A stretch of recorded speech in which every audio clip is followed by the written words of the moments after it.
नमस्कार महोदय, माननीय प्रधानमंत्री जी, मैं रोशनी राजकीय कन्या इंटर कॉलेज विजयनगर गाजियाबाद उत्तर प्रदेश में 11वीं कक्षा की छात्रा हूँ। मान्यवर, मेरा प्रश्न यह है कि मुझे आश्चर्य है कि क्या छात्र परीक्षा से डरते हैं या अपने माता पिता और शिक्षकों से? क्या हमें परीक्षा को बहुत गंभीरता से लेना चाहिए जैसे कि हमारे माता पिता या शिक्षक हमसे उम्मीद करते हैं, या बस त्योहारों की तरह उनका आनंद लें? कृपया हमारा मार्गदर्शन करें। धन्यवाद।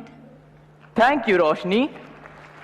5 नदियों के क्षेत्र, गुरुओं की भूमि स्थित समृद्ध राज्य पंजाब के भटिंडा से 10वीं की छात्रा किरणप्रीत इसी विषय पर अपना प्रश्न पूछना चाहती हैं। किरणप्रीत, कृपया अपना प्रश्न पूछें।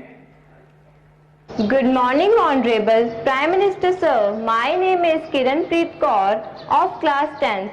I study in Doon Public Senior Secondary School, Kalyan Sukha District, Bathinda, Punjab. Sir, my question to you is, how do I deal with my family's disappointment if my results are not good? I don't have negativity against my parents, because I know they need more reassurance than I do. Thank you, sir. Please guide me. धन्यवाद Kiranpreet. Honorable Prime Minister Sir, like many of us, Roshni and Kiranpreet also find it a challenge to deal with the expectations of their parents and teachers. We look forward to your advice. Honorable Sir. रोशनी, क्या कारण है कि आपने जब ये सवाल पूछा तो सबसे ज्यादा तालियां बजी? क्या कारण है?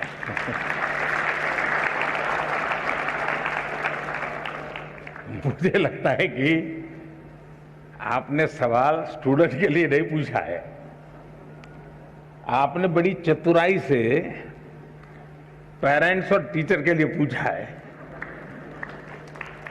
और मुझे लगता है कि आप चाहती हैं कि मैं आज यहां से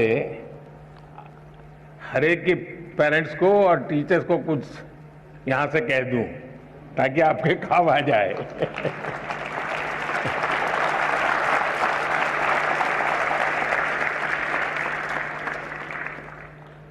इसका मतलब कि आप पर प्रेशर है टीचर का, आप पर प्रेशर है पेरेंट्स का, और इसलिए आपको उलझन है कि मैं मेरे लिए कुछ करूं कि उनके कहने पर करूं। अब उनको समझा नहीं पा रहे हैं और मैं अपना छोड़ नहीं पा रहा हूं। ये आपकी चिंता मैं महसूस कर रहा हूं। मैं सबसे पहले तो पेरेंट्स को और टीचर्स को ये जरूर कहना चाहूंगा कि कृपा करके आप मन में सपने लेकर के जीते हैं, या तो जो सपने आपके खुद के अधूरे रह गए हैं, आप जो करना चाहते थे अपने विद्यार्थी काल में, आप जो अपने जीवन में करना चाहते थे वो नहीं कर पाए, और इसलिए दिन रात आपको लगता है कि बस इसको तो वो बना के रहूंगा। यानी आप अपने मन की बातों को, अपने सपनों को, अपनी अपेक्षाओं आकांक्षाओं को अपने बच्चे में एक प्रकार से इंजेक्ट करने की कोशिश करते हैं। बच्चा आपको रिस्पेक्ट करता है, माँ बाप की बात को बहुत महत्व देता है। दूसरी तरफ टीचर कहते हैं कि देखिए तुम्हें ये करना है, तुम ये करो, हमारे स्कूल में तो ये है रहता है, हमारी तो ये परंपरा है। आपका मन कुछ तीसरा ही करता है।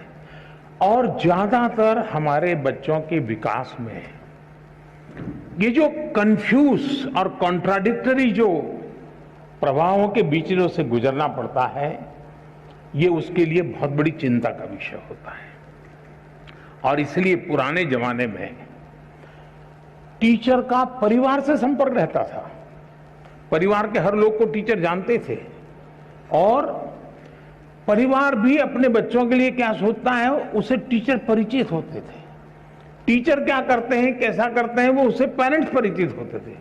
यानी एक प्रकार से शिक्षा एक चाहे स्कूल में चलती हो, शिक्षा घर में चलती हो, हर कोई एक ही प्लेटफॉर्म पर होता था।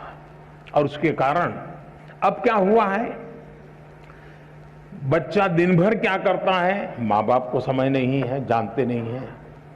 टीचर को सिलेबस से लेना देना है, मेरा सिलेबस पूरा हो गया, मेरा काम हो गया, मैंने अच्छी तरह से पढ़ाया, बहुत मेहनत करके पढ़ाते, ऐसा नहीं कि नहीं पढ़ाते, लेकिन उसको लगता है कि मेरी जिम्मेवारी है सिलेबस पूरा करूं, वो मेरा दायित्व है। लेकिन बच्चे का मन कुछ और करता है। और इसलिए जब तक चाहे पेरेंट्स हो या टीचर्स हो या स्कूल का एनवायरनमेंट हो, हम बच्चे के शक्ति और उसकी सीमाएं, उसकी रुचि, उसकी प्रवृत्ति, उसकी अपेक्षा, उसकी आकांक्षा, इन सबको बारीकी से ऑब्जर्व नहीं करते हैं, उसको जानने समझने का प्रयास नहीं करते हैं और हम उसको धक्का मारते जाते हैं, तो कहीं न कहीं वो लड़खड़ा जाता है। और इसलिए मैं रोशनी के माध्यम से सभी पेरेंट्स को, सभी टीचर्स को कहना चाहूंगा कि आप अपने मन की आशा अपेक्षा के अनुसार अपने बच्चों पर बोझ बढ़ जाए, इससे बचने का प्रयास करें। उनकी और हर बच्चे के पास एक स्ट्रेंथ होती है, हर माँ बाप को स्वीकारना होगा कि आपके तराजू में वो फिट हो या ना हो, लेकिन परमात्मा ने उसको किसी न किसी विशेष ताकत के साथ भेजा है, उसके अंदर कोई सामर्थ्य है। ये आपकी कमी है, ये आपकी कमी है कि आप उसके सामर्थ्य को पहचान नहीं पाते हो। ये आपकी कमी है कि आप उसके सपनों को समझ नहीं पा रहे हो, और इसलिए दूरी वहीं से बन जाती है। और मैं चाहूंगा बच्चों से कि आप प्रेशर के बीच भी, अब ये तो मैं नहीं कहूंगा कि माँ बाप का मत सुनो, मैं ये तो नहीं कहूंगा टीचर की बात मत सुनो, ये तो सलाह ठीक नहीं होगी। सुनना तो है ही है, वो जो कहते हैं उसको समझना है, लेकिन हमें उन चीजों को स्वीकार करना है जो हमारे भीतर बहुत सहज रूप से, आपने देखा होगा धरती भी वैसे तो निर्जीव लगती है, एक बीज बोएंगे तो उसमें से कुछ नहीं निकलता है, लेकिन उसी धरती पर दूसरा बीज बोएंगे तो बहुत कुछ निकल के आता है, बहुत बड़ा वटवृक्ष बन जाता है। दोष धरती का नहीं है, कौन सा बीज बोया है उस पर है। और इसलिए आपको पता है कि कौन सी चीज आप आसानी से अडॉप्ट कर लेते हैं, कौन सी चीज आपको मन के साथ एकदम उसमें आगे बढ़ जाते हैं। आप जी जान से उसमें जीतते जाइए, आपको कभी बोझ महसूस नहीं होगा। और शुरू में शायद शुरू में रुकावट आएगी, लेकिन बाद में परिवार गर्व करने लग जाएगा, हाँ हम तो सोचते थे कि इसमें ये बहुत अच्छा किया, आज तो हमारा नाम रोशन हो गया। 4 लोगों के बीच में बैठते हो तो तारीफ होती है। जो कल तक आपको ताकत को स्वीकार नहीं करते थे, वो आने वाले समय में आप ही के ताकत का गौरव गान करना शुरू कर देंगे। और इसलिए आप हंसते खेलते उमंग के साथ जो मिनिमम रिक्वायरमेंट है उसको पूरा करते हुए, अतिरिक्त जो सामर्थ्य है उससे जोड़ते हुए आगे बढ़ेंगे, आपको बहुत फायदा होगा। Jai Honorable Prime Minister Modi ji, Namaste. I'm Seema Chintan Desai from NOSAR, a parent. Sir, आप इतने सारे यंगस्टर्स के आइकन हो, रीजन, आप सिर्फ बोलते हैं और जो बोलते हो वो करके दिखाते हो। सैल्यूट्स। सर एक प्रश्न है, भारतीय ग्रामीण अंचल की बालिकाओं हेतु अनेक योजनाएं चल रही हैं। इसकी प्रगति के लिए हमारा समाज क्या योगदान दे सकता है? कृपया मार्गदर्शन दें। धन्यवाद। धन्यवाद महोदया। मान्यवर सीमा चिंतन देसाई जी ग्रामीण क्षेत्र की बालिकाओं की शिक्षा को लेकर चिंतित हैं और श्रीमान से जानना चाहती है कि इस दिशा में आपके मंतव्य क्या हैं। माननीय प्रधानमंत्री जी। वैसे मैं समझता हूं कि स्थितियां काफी बदली हैं। पहले के समय में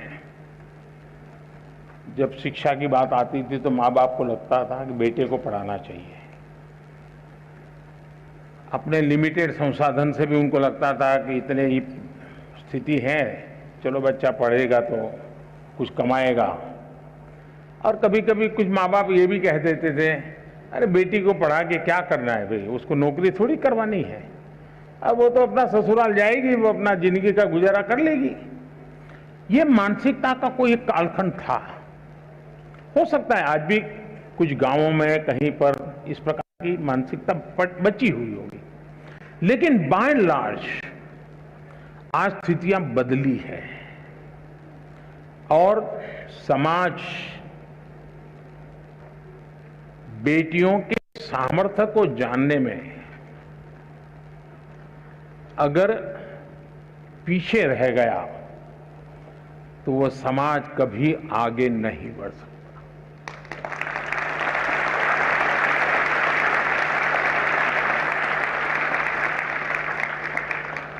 कभी कभी तो आपने ऐसे परिवार देखे होंगे जहां पर ये कहते होंगे भाई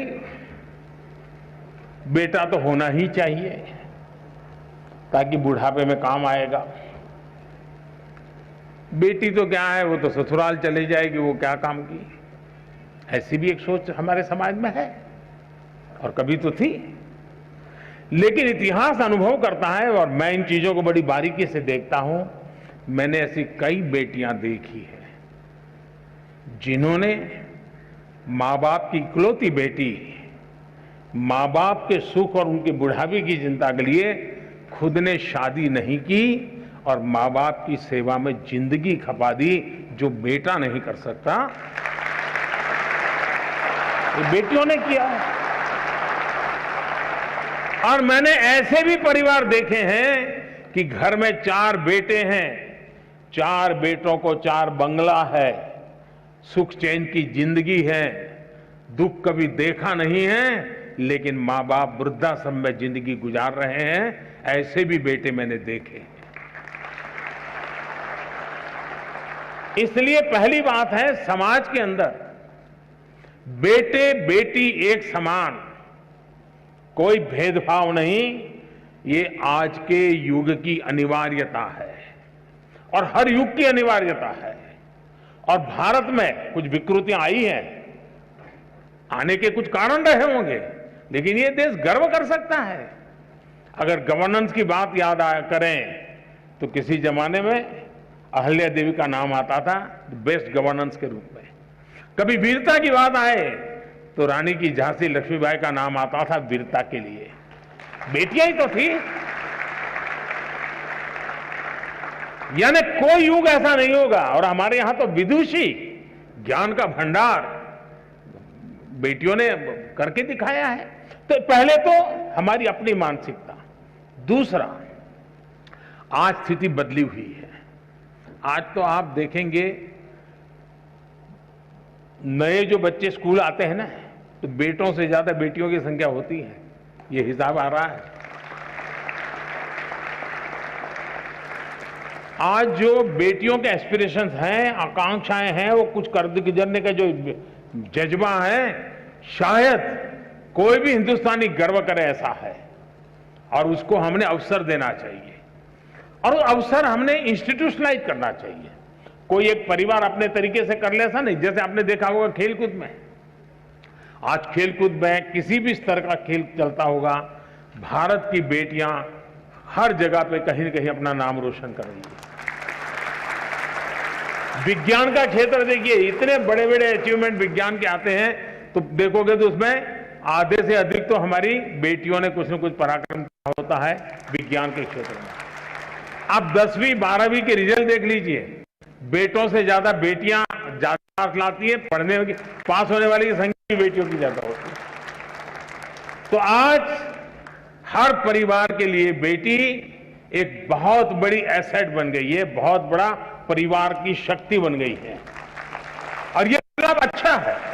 ये बदलाव जितना ज्यादा होगा उतना लाभ होगा। अब आप देखिए, तो गुजरात से ही हैं जिन्होंने सवाल पूछा है।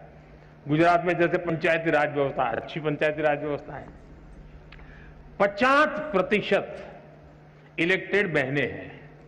कानूनन व्यवस्था है कि 50%, लेकिन एक्चुअली चुनाव के बाद स्थिति ये बनती है कि चुनी हुई महिलाओं की संख्या 53%, 54%, 55% है।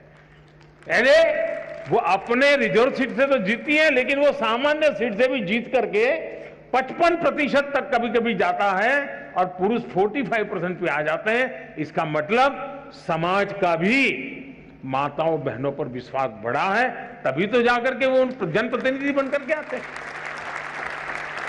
जब आज हम आजादी का अमृत महोत्सव मना रहे हैं, आज हिंदुस्तान की पार्लियामेंट में सबसे ज्यादा, आज तक के कालखंड की सबसे ज्यादा विमेन एमपी है।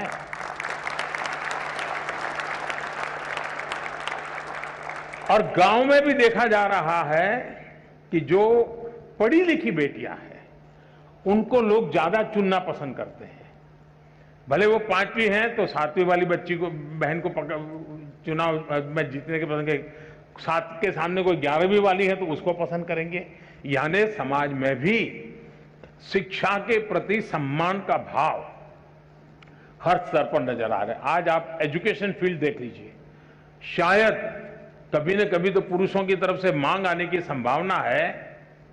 मैं किसी को रास्ता नहीं दिखा रहा हूं, पॉलिटिकल पार्टी वालों को, लेकिन कभी कभी संभावना है कि पुरुष जुलूस निकालेंगे कि टीचर में हमारा इतना % आरक्षण तय करो, क्योंकि ज्यादातर टीचर हमारी माताएं बहनें हैं।